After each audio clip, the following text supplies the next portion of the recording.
Homowo dwumade kese ekoso won kramem no eni so na efe na ohene baako oni asante edi ne ye ohene baako so a oni asante anante felso anase kama pa ohene baako efe no Kentucky take churu autosumi no Ga Mantse, the incumbent Ga Mantse ohene yachia ohene onkanso long live Kentucky take churu autosumi no ohene ene yimra Asantehene kese a omato no anase omayonkofa no esronko na ebefa sa kwanya so ahwe abakwasam kakra fa nkranfo ho na ne titiri pa eche bia otahye eche bia ohene takiteku churu autosumi no etai ehye ohene wonkwaso mebo odia na mama mu so efese ohene so na onim baby a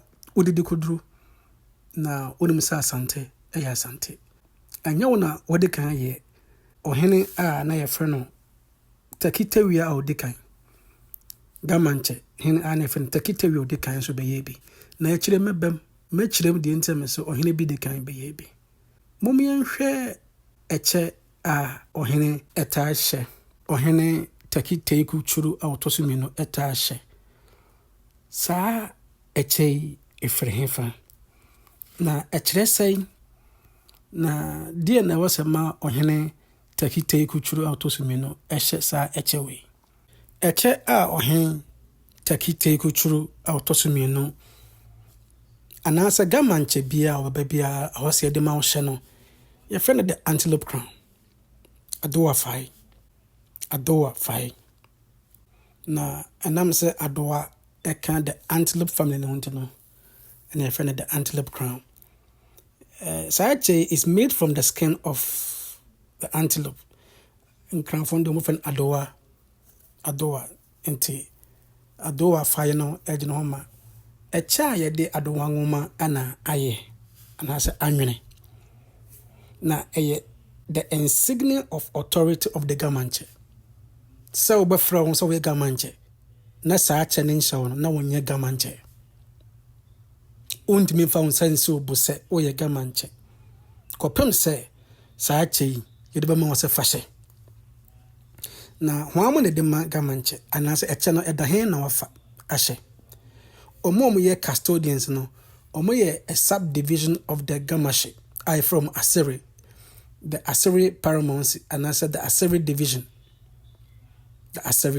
no omo ne kura saache no omo ne the custodians of that Adowa fire no obule de sa ache de be ma wa hye ansa na wa frɛ ho se Ga Mantse na mekyerɛ sa Assyria division and Gamashi division chinemo as I keep going until the Assyria division has to bestow and as a give the Ga Mantse the Adowa fai and as the antelope crown ansa na what na frɛ ho se oye Ga Mantse no other person tiemiye ni patitru ni pakese ni patentin tietie be no ho a obetimi afasa ache na hye afre ne ho se Ga Mantse wa bra enye Assyria division no anase Assyria paramountcy no ene de ma Assyria fo no nko Assyria paramountcy no nko na wotumi se omukura sa ache no anase omoye sa ache ne bi ede ma obi a obetena gafo akunya kese ne so no afre ne ho se Ga Mantse and then the ampesa ocean so. Actually, na wohwe no. To me, wom a insignia of authority and power of the Ga state. Into si yamfama wa ontimi mfrɛ ho se Ga Mantse. Na yankwa bakoso mu kakra. Me de ka kyerɛ wo se nana anaso ohene teku churu autosumi no.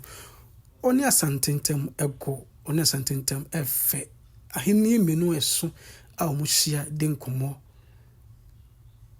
Ga ene asante a enenda mafo yidie baabi obohu Ga Mantse bia no obahwa na opemiso so ho baabi obohu opemiso bia so no obahwa na Ga Mantse takite churu autosumi no so yede ewo ho efe na momien tia bakwasam kakra se wo nkramemu anasa wo ye nkrani akra mudwa kɛseɛ ɛfɛ no Makola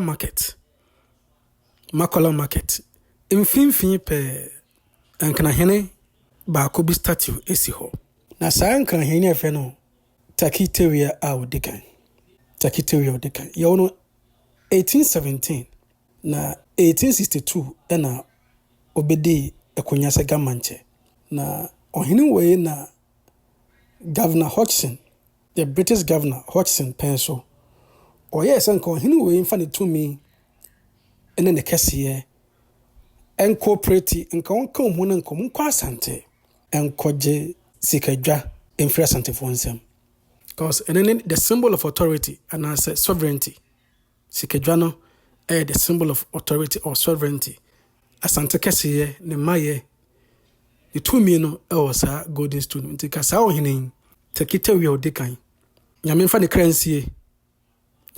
nsie saa ɔhene nka ɔmo ho no nka ɔmo mmrɛ Kumase the seat of the Asantehene na ɔmo bɛgye saa akonya no King Takiteria ɔdi kan a yɛwɔ no 1817 obedi akonya 1862 between the period of 1896 to 1898 na pinchen governor yi sɛ ɔbɛgye akonya yi by force no ɔhene amfa n'adwene ama no ɔhene ampene so nti ɛma Broni fitaa twerɛ wɔ krataa mu sɛ the Ga chief Takiteria the first the uncooperative king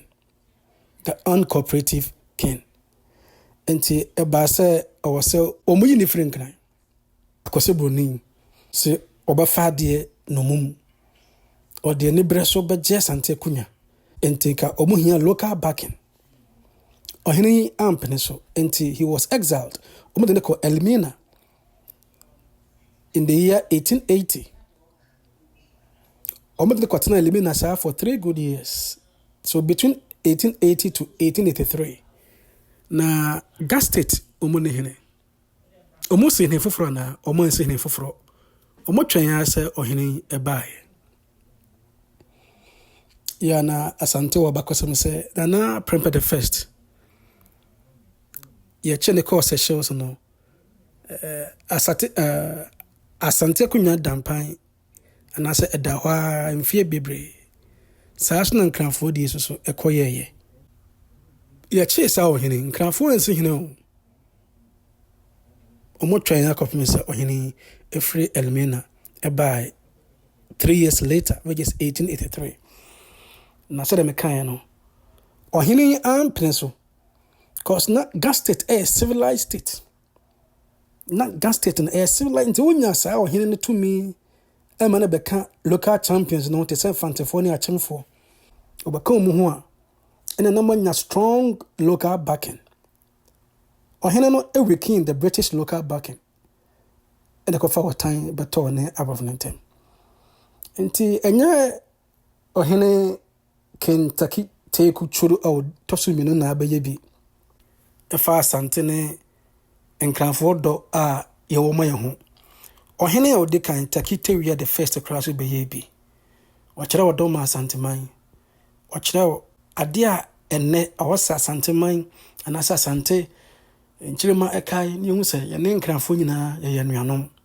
yɛyɛ mogya baako yɛyɛ nipa baako yɛn nyinaa firi soro hɔ na ɛbaeɛ nti ɔhene oduro Makola market a ne ho nyini si hɔ yɛyɛ ho nyina a yɛ na nkranfoɔ mabunu no ɛnnɛ nkranfoɔ mabunu mo bakura pie na nim sɛ saa statue no anaasɛ ho nyini no ɛyɛ Takiteria odi kan a wampene so wante aseɛ da sɛ ɔwɔ sɛ Broni kɔgye asantefoɔ akonya kɛseɛ ɛyɛ the golden stone from nsɛm woyɛ asanteni a hyɛ saa bakwasɛm wɔ nso sɛ wohu the uncooperative king ɛwɔ history book biama na yɛka King Takiteria the first a yɛwɔ no 1817 a free atiasefoɔ asase yi so 1902 anaasɛ 1902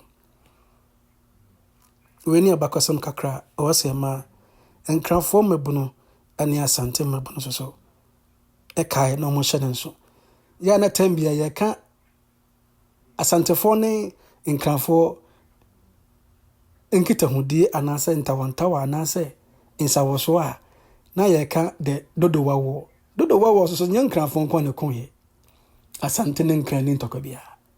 Entokwa British Broni akofa Hausa Constabulary, Yoruba Constabulary, akofa nipa free Liberia. And so there was a local support. The local support, other tribes, the amalgamation of tribes of what Ghana have been could join in constabulary groups. So many Asantenko. And enye nkranfo nko na ye bibi eye broni fita no pese wode ade di Asante.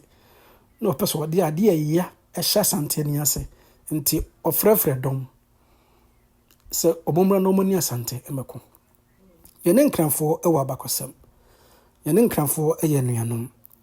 Na nipa baako anase ohene baako badwemba anase nyansani baako odi edomanim odi adwene nyansa in the midst of storms, in the midst of his adversaries.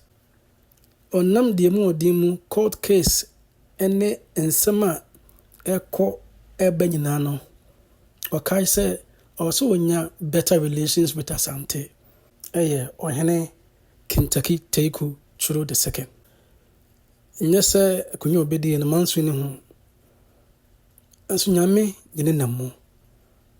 Osoro de ne nammo. Na emoa anase afutu anase adwene bi a osa Asantehene edema ne bia na otimi de ne hene bia so no. Yenim se yenra opem so na ase tutu. Onyina fa, odum fa, netie fa. Baye de obetimi bia se obobo na chidom. Obobo no. Ono ne bedwen. Na ma Gas State akoso aye Gas State. Yana Asantefo nkra ne pi na ennim de Gas State no.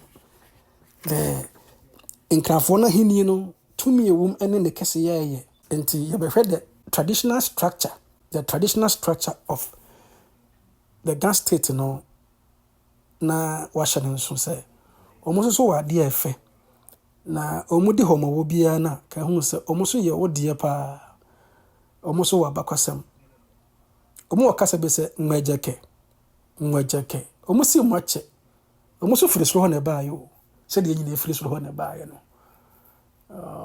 ti omo wo ade bi omo ya ene ye de esese yenhwe the traditional structure of the Gas State no.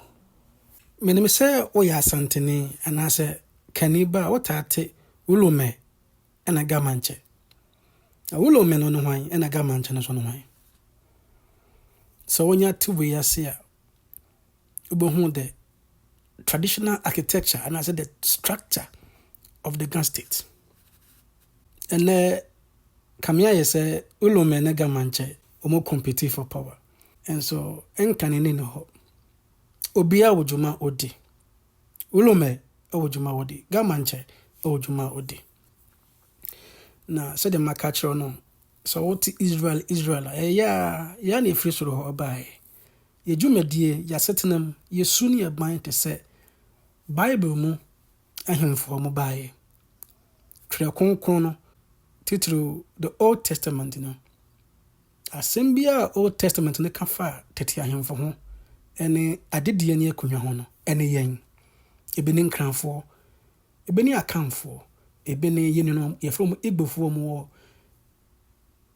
Nigeria titru West Africa ha ene Southern Africa, Eastern Africa, Tanzania ho ne Kenya fo no ya ene free esro ho ba ye Sudan titru ya isane free Sudan e ba no ye ba na ikura ya hinie dada ansana ye disperse we mu kwa ha no enti ye hwa de so what is Zadok no ye high priest now what David no ye hene o Bible ma emma na King David wo na Zadok wo na Zadok jumedi odini say no ye the high priest and say order na perform the sacred duties and say order na ekuta the spiritual authority.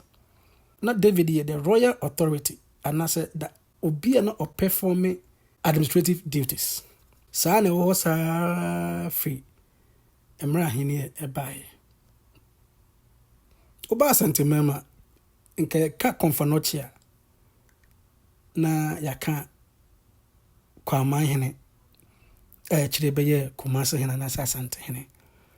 Nti kenei se ye hwe Asante traditional structure na enka okonfanochis asefo okonfanochi asefo ana komfortula asefo ana okonfo chenchirenche asefo ana se akonfo a omu beka asante homa asante ya asante no omu na nanke from wolome senka ye nkranfo a so wotemase obi so betimi agiu se ye hwe asante structure na architecture na traditional architecture na enenka sumankra hene na ye wolome because only hwe asante sumansem so na say high priest whether komfo panyin ana say sumankra hene ono na nkranfo fro mo de wolome for no de omo de perform spiritual and sacred duties. They hold the sacred authority and as a duties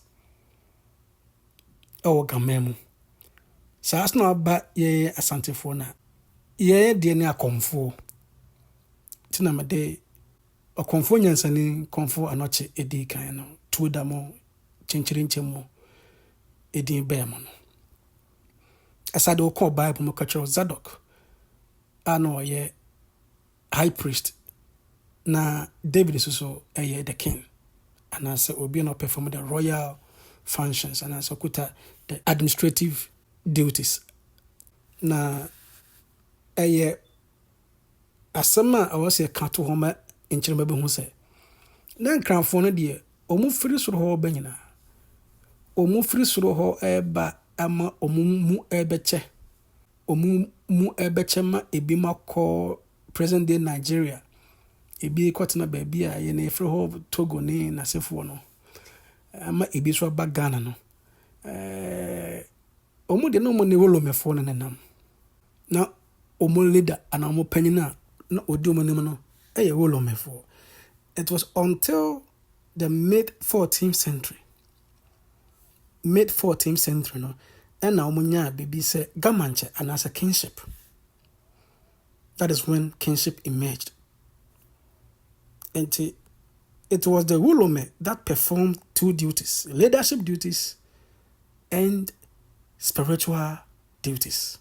Spiritual duties and leadership duties. Because wa okuta ni no, wa suma ni kura ono, suma nkurafo no, wa na oye penyini ewo nkramem. Na imum 14th century hono, mid 14th century and as a 14th century hono, and a kingship emerge. Ga Mantse the apex. Na wohwe Ga Mantse ase a ye wo Gamashi. Ba chiro mu se ye wo Wolome ene ye wo Ga Mantse. Emom Ga Mantse ase no ye sa wo Gamashi. Gamashi no ye wo divisions. Gamashi na ase no ene divisions ne beba. Ye wo osu, ye wo gbese, ye wo asere, ye wo abola, ye wo otufuo ena Jamestown.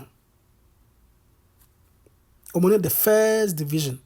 The other division enso ye the Leeward Ga na Jiashi before no. Tiemi ye wo two divisions maka. The first section the Osu, Gbese, Asere, Abola, Otufuo ene Jamestown. The other part no the Leeward Ga na Jiashi bi. Omone la Teshi Nungua Entema. Sa divisions we nyina ehye Gamashi ase. Tiemiye. Divisions 2 we no whether Osu, Gbese, Asere, Abola, Otufuo, Jamestown. Ana Najiashi bi or Leeward Ga no which is the la Teshi Nungua Entema no. Omo nyina de kobo Gamashi so. These two sections and divisions no omo de kobo Gamashi so. Na Gamashi de kobo Ga Mantse so. Ga Mantse is the apex. The political and administrative head is Ga Mantse. Na nase ene wo Gamashi. Na emum Wolome de one Ga Mantse over the same pedestal and say level. Na so Wolome no over the duties are performing mainly the spiritual aspect and I said the spiritual side of the Ga state. Eshe Wolome nsa. And the royal authority or political or administrative authority no ɛhyɛ the Ga Mantse nsɛm ɛna ɛhyɛ ne nsa. Na Ga Mantse ase ne wɔ Ga Mantse. Now within the Ga Mantse no ɛna bɛhu the two divisions a medical kyerɛkyerɛ mu akyerɛ no. Ɔmahene no ɛfɛ ɛyɛ well structured. Ɛyɛ well structured. Na ntiaseɛ wɔ mu sɛ wankonya wolome bia ɔnte biribi ase anaa wankonya Ga Mantse bia ɔnte biribi ase a sɛbi mprɛduasa ma no sisumi na so. So wankonya wolome anaa Ga Mantse bia ɔmo rivalry anaa sɛ ntɔkɔ wɔ mu ntɛm a, if there is no competition, Ga State is Ga State. A powerful state. It's been in existence for long. Ga State is been in existence for long. It's been a civil and centralized system for long. Nti Homowo a omudi yachia womu. Yachia ohene Kentucky teku churu a otoso mieno. Nana long live ohene unkwaso. One akam fono edini ye. One achem hene. O ayonkofa ayefe. One wapem so na se tutu. Nana mama mumusu ohene kese santimewura. Aye wankasa obi bia ohene teku churu autotu minu hasem ena yeka. Enkrafo nsoso abakwasam kakra ena wati. Aha ye mpanyina tenase. Maka adowa fai eche kese ana eche atumi wom as yamfa shawa ontimi mfre wo ho se oye Ga Mantse.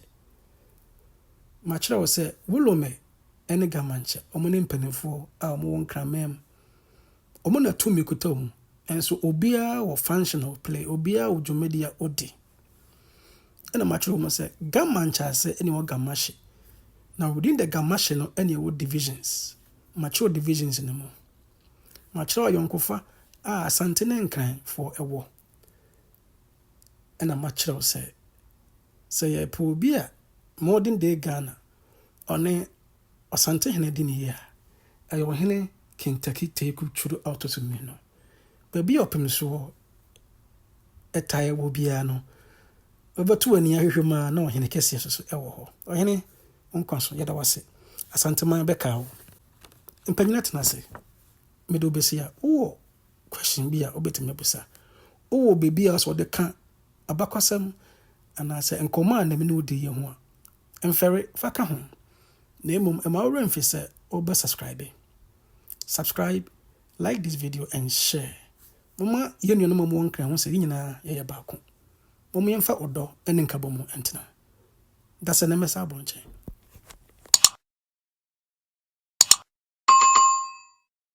Ene ya ura Charles. Ndio sisi wa meeting nko ande meet Charles show. Tie. Tuwa share no subscribe bia no. No wagina so ye, no wati asem ni ye. Na di bia to kotodwom.